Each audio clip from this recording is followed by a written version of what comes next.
Selamat malam, perkenalkan kami dari kelompok 3 yang beranggotakan 4 orang, Rifki Miftahu Sidik, Meilani Ilyana Samuel, Inneke Ayu Pratiwi, dan Sela Dwi Ayu Fatimah. Di sini kami akan menjelaskan tentang perhitungan biaya per unit dari UMKM. Baik, sebelumnya saya di sini akan menjelaskan profil singkat dari UMKM Mimercon. Mimercon ini berdiri sejak tahun 2018. Sebelumnya pemilik berjualan brownies alpukat. Seiring berjalannya waktu, brownies alpukat pun mulai berhenti dan pemilik mencari inovasi baru dan membuat usaha baru, yaitu Mimercon yang berlokasi di Cimindi. Mimercon ini sangat banyak peminatnya. Pada akhirnya, pemilik pun berinisiatif untuk membuka cabang baru yang berlokasi di Pasar Atas. Nama saya Rifki Miftahu Sidik. Saya akan menjelaskan pengertian biaya bahan baku dan hasil penelitian biaya bahan baku di perusahaan Mimercon. Biaya bahan baku merupakan bahan yang membentuk bagian menyeluruh produk jadi. Bahan baku yang diolah perusahaan manufaktur dapat diperoleh dari pembelian lokal, impor, atau dari pengolahan sendiri. Biaya bahan baku yang digunakan untuk produksi diklasifikasikan menjadi biaya bahan baku langsung dan biaya bahan baku tidak langsung. Biaya bahan baku langsung itu bahan yang digunakan produksi yang dapat diidentifikasi ke produk. Biaya bahan baku merupakan biaya utama atau prime cost yang dibebankan kepada persediaan produk dalam proses. Bahan tidak langsung meliputi semua bahan yang bukan merupakan bahan baku. Biaya bahan baku tidak langsung dibebankan pada biaya overhead pabrik saat bahan tersebut digunakan produksi. Selanjutnya, tabel rincian pembelian bahan baku Mimercon dalam kurun waktu 1 bulan. Ada mie 800 piece, cabai 6 kg, saus 5 kg, penyedap rasa 1,5 kg, sayuran 30 kg, telur 30 kg, dan pangsit 20 kg. Dengan harga per pieces atau per kilo dari mie 3.200, cabai 60.000, saus 11.500, penyedap rasa 200.000, sayuran 13.000, telur 25.000, dan pangsit 30.000.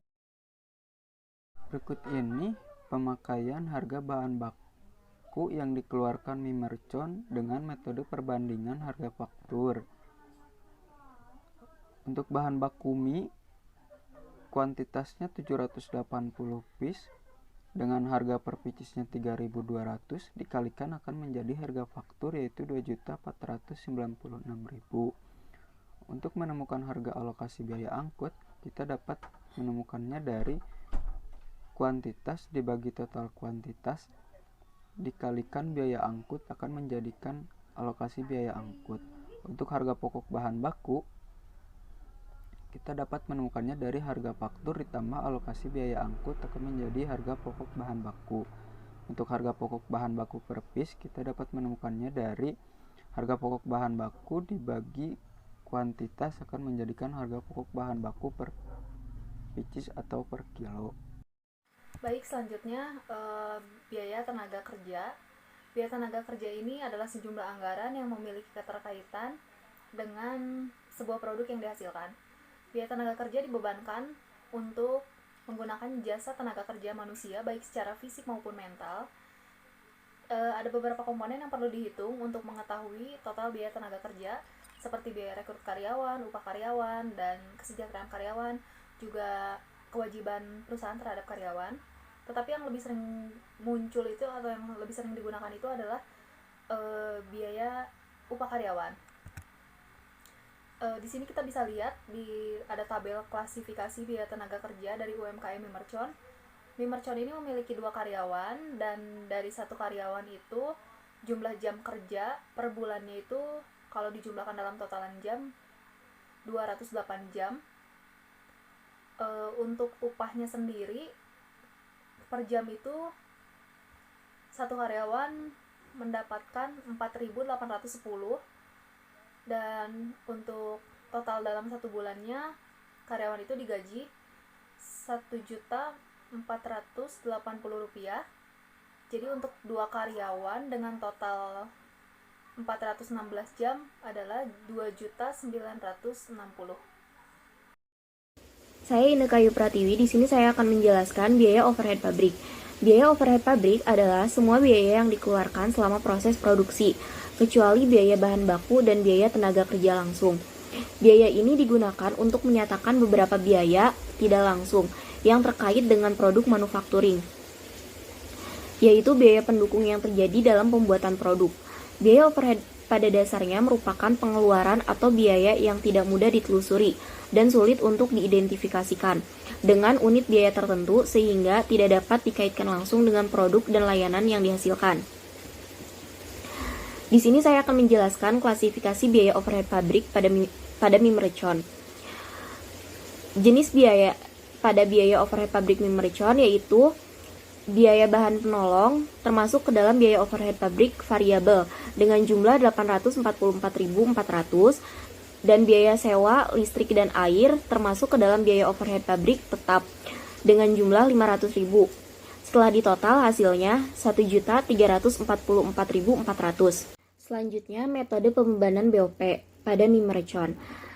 Di sini BOP tetapnya yaitu 500.000 dan tarif BOP tetapnya 500.000 dibagi kapasitas normal yaitu 800. Setelah dijumlahkan hasilnya 625 satuan produk dan BOP variabelnya 924.000. Tarif BOP variabelnya 924.000 dibagi kapasitas normal 800 yaitu 1.155 satuan produk. Dan tarif BOP totalnya 1.424.000 dibagi 800 yaitu 1.780 satuan produk. BOP yang dibebankan yaitu 780 dikali 1.780 satuan produk yaitu 1.388.400 dan selisih BOP-nya yaitu BOPDB dikurangi BOPS menjadi 228.000 yang hasilnya favorable. Analisis selisih BOP-nya yaitu BOPS dikurangi BOP yang dianggarkan pada kapasitas yang dicapai.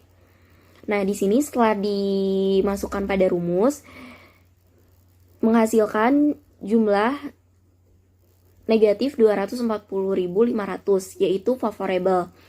Dan ideal capacity variance yaitu kapasitas normal dikurangi kapasitas yang dicapai dikali tarif BOPT jumlahnya menjadi 35.600. Saya Sela, saya akan menjelaskan tentang biaya komersial. Biaya komersial merupakan akumulasi biaya untuk membuat produk itu dapat dijual di luar biaya produk dan dapat dipergunakan biasanya untuk menghitung harga jual produk. Beban komersial sendiri dibagi dalam 2 kelompok, yaitu yang pertama ada beban pemasaran. Beban pemasaran adalah biaya yang dikeluarkan perusahaan untuk memperoleh pesanan dan memenuhi pesanan. Sehingga perusahaan harus mengeluarkan biaya untuk menarik minat pembeli dengan berbagai cara seperti promosi penjualan, advertensi, dan lain-lain. Yang kedua, ada beban administrasi dan umum. Beban administrasi dan umum meliputi beban yang dikeluarkan untuk mengendalikan organisasi perusahaan. Hal ini seperti biaya-biaya yang terjadi dengan hubungannya kegiatan-kegiatan yang tidak diidentifikasikan dengan aktivitas produksi maupun pemasaran, seperti gaji direktur yang bekerja di pabrik dialokasikan sebagai pabrikasi dan gaji direktur. Selanjutnya, berikut ini adalah penelitian beban komersial yang dikeluarkan oleh mie mercon selama bulan April. Beban komersial terdiri dari biaya banner sebesar 63.000 dan biaya brosur sebesar 20.000, totalnya menjadi 83.000. Pertama ada persediaan awal bulan April, yang terdiri dari biaya bahan baku persediaan akhir ditambah biaya bahan penolong persediaan akhir bulan Maret, totalnya menjadi 475.500 ditambah 56.500 hasilnya 532.100 yaitu yang merupakan persediaan awal bulan April. Lalu yang kedua adalah laporan harga pokok penjualan yang terdiri dari yang pertama ada bahan baku, terdiri dari persediaan bahan baku awal sebesar 532.100, lalu ditambah pembelian bahan baku selama bulan April sebesar 5.017.500,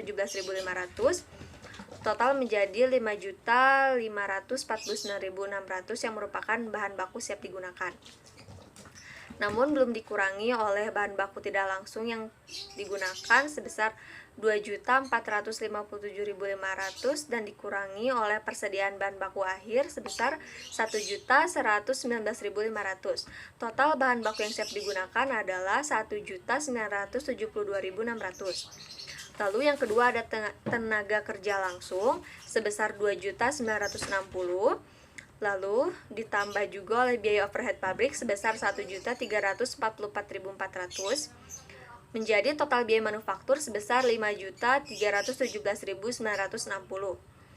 Dikarenakan di mie mercon tidak adanya persediaan produk awal dalam proses dan persediaan produk dalam proses akhir, jadi langsung menjadi harga pokok produksi sebesar 5.317.960. Dan dikarenakan tidak adanya juga persediaan produk jadi awal dan persediaan produk jadi akhir, jadi harga pokok penjualannya sebesar 5.317.960. Lalu ada laporan laba rugi yang terdiri dari penjualan sebesar 11.700.000 dikurangi oleh harga pokok penjualan sebesar 5.317.960 menjadi laba kotor sebesar 6.382.040 rupiah. Lalu dikurangi oleh beban komersial sebesar 83.000 menjadi laba operasi sebesar 6.299.040 rupiah. Dikarenakan tidak adanya pajak, jadi laba bersih mie mercon sebesar 6.299.040 rupiah. Wawancara dan perhitungan biaya-biaya yang telah kami lakukan, di sini kami dapat menarik kesimpulan bahwa apabila biaya produksi didasarkan pada biaya-biaya standar untuk bahan baku, upah tenaga kerja, dan biaya overhead pabrik secara akurat, maka akan menciptakan suatu sistem yang kuat baik untuk pengendalian terhadap biaya produksi. Dan di sini juga kami dapat menarik beberapa kesimpulan seperti yang pertama, bahwa akuntansi biaya ini sangat memiliki peranan penting bagi sebuah usaha, terutama untuk penentuan harga pokok produksi, perencanaan dan pengendalian analisis biaya. Dan yang kedua, pengendalian biaya dapat dilakukan dengan cara melakukan analisis terhadap adanya penyimpangan antara budget dan realisasinya, kemudian mengambil tindakan-tindakan untuk mengadakan perbaikan selanjutnya. Kami cukupkan sekian hasil presentasi dari perhitungan biaya per unit UMKM Mercon. Semoga dapat bermanfaat bagi kita semua. Terima kasih.